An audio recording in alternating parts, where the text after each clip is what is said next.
பூவரசம் பூவுக்குள்ளே இருப்பதென்ன சொல்லு பூப்பறிக்கும் மாப்பிள்ளைக்கு பசிக்குதம்மா நில்லு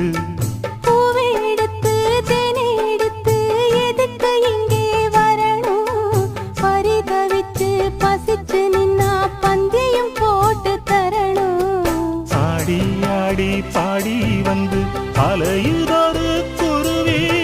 கீச்சு கீச்சு பேசுதையா மனச